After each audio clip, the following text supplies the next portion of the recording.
est maintenant presque total au Québec. Au lieu de dire ce qui est ouvert, on parlera plutôt maintenant de ce qui demeure fermé. Donc, tous les secteurs d'activité ayant été confinés sont maintenant autorisés à l'exception des festivals et grands rassemblements, des camps de vacances et des combats sportifs.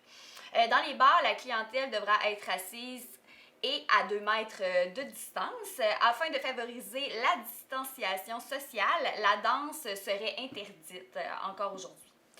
Le premier ministre François Legault a annoncé que tous les usagers des transports en commun du Québec devront porter un couvre-visage à compter du 13 juillet prochain. Le gouvernement va donner 2 semaines d'adaptation aux gens. L'obligation entrera donc en vigueur le 27 juillet. Aucune amende n'est prévue pour le moment. Les usagers qui ne porteront pas de couvre-visage ne pourront tout simplement pas monter à bord. La mesure sera obligatoire pour tous les usagers de 12 ans et plus, mais elle est aussi fortement recommandée pour les plus jeunes, sauf pour ceux de moins de 2 ans, parce que ça peut être dangereux pour leur respiration. Suite à cette nouvelle, il ne sera plus nécessaire de garder une distance d'1 mètre à bord des autobus scolaires, ce qui signifie que les étudiants pourront s'asseoir 2 par banc, mais le port du masque sera obligatoire pour les élèves du secondaire. Pour les plus jeunes, le masque sera fortement recommandé selon les directives de la santé publique. Air Canada a annoncé la suspension indéfinie de 30 dessertes régionales et la fermeture de 8 escales à des aéroports régionaux canadiens, dont 4 au Québec, Gaspé, Bécomo, Montjoli, chez nous, et Val-d'Or. La compagnie aérienne attribue ces changements au peu de demandes tant dans le marché d'affaires que dans celui du loisir, aux conséquences de la COVID-19 aussi, aux restrictions de voyages fédérales et provinciales et aux fermetures de frontières. Le 6 du Bas-Saint-Laurent annonce la reprise graduelle des activités médicales spécialisées en clinique externe, chirurgie et imagerie médicale dans les hôpitaux du Bas-Saint-Laurent, puisque la situation est stable depuis quelques semaines au niveau du plan épidémiologique. Soulagement pour les propriétaires de camping de l'Est du Québec, dont ceux du Bas-Saint-Laurent. Les visiteurs sont au rendez-vous. Après seulement 1 mois de réouverture, les visiteurs sont déjà nombreux sur les terrains et les réservations s'accumulent. La fermeture de la frontière avec les États-Unis et la difficulté de voyager à l'étranger ont poussé de nombreux Québécois à se tourner vers les campings de la province pour y passer leurs vacances. Cependant, malgré le regain d'intérêt pour nos régions que semble susciter la pandémie, il faudra un exode urbain ou encore une hausse marquée des naissances pour contrer le déclin démographique du Bas-Saint-Laurent et de la Gaspésie-Île-de-la-Madeleine. Au cours des 30 dernières années, nos régions ont perdu plus de 42 000 habitants. Elles sont les seules au Québec, avec la Côte-Nord, à être constamment en décroissance depuis les années 1990. Le Bas-Saint-Laurent a connu son apogée démographique en 1961 avec 232 415 habitants. Québec projette toujours de décentraliser 5 000 postes de fonctionnaires au cours des 10 prochaines années afin de favoriser l'occupation du territoire. Un premier plan en ce sens devrait être déposé au printemps dernier, mais a été reporté à cet automne en raison de la pandémie. La MRC de la Matapédia et Place aux jeunes de la Matapédia tiennent à rappeler que divers services d'accompagnement existent pour les nouveaux arrivants, peu importe leur âge, leur statut et qu'ils aient ou non déjà vécu dans la Matapédia. Pour aider les nouveaux arrivants à s'enraciner dans notre région ou tout simplement pour qu'ils puissent rapidement trouver des repères, ceux-ci sont invités à consulter les ressources disponibles pour les accompagner sur les sites www.placeausjeunes.qc.ca et www.lamatapédia.ca dans la section « S'établir ». La ville d'Amqui vous informe que l'avis d'interdiction d'arrosage est maintenant terminé.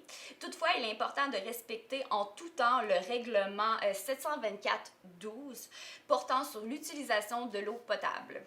Aussi, la ville d'Amqui informe les citoyens que la réouverture de la piscine municipale est prévue autour du 10 août 2020. Bonne nouvelle. Cette décision a été prise en considérant différents facteurs. Elle ne peut pas ouvrir tout de suite parce que le premier étant la présence du camp de jour de la ville d'Amqui dans le bâtiment du centre récréo-culturel qui empêche la présence d'autres personnes que celles autorisées en tenant compte des recommandations encore gouvernementales relatives à la COVID-19. L'immeuble n'est toujours pas ouvert au public et il ne pourra pas l'être avant la fin du camp de jour pour s'assurer que les enfants ne soient pas en contact avec d'autres personnes. Un autre élément à considérer est le recrutement et la formation des sauveteurs qui sont effectués durant les prochaines semaines. Un nouveau chirurgien rentre en poste à l'hôpital d'Amqui et ce dès le 20 juillet prochain. Le docteur Khaled Ahmad assurera une présence dans la Matapédia sur une base régulière et il se joint à l'équipe de la Matapédia qui compte désormais 2 chirurgiens généraux. C'est ça. Les chauffeurs de bétonnières de Lac-au-Saumon, Rivière-du-Loup et Rimouski travaillant pour Béton Provincial se sont dotés d'un mandat de grève en réponse à l'offre patronale jugée inacceptable quant aux conditions salariales. Pour le même emploi, les syndiqués de la CSN sont payés moins cher que leurs collègues de la Fédération indépendante des travailleurs industriels.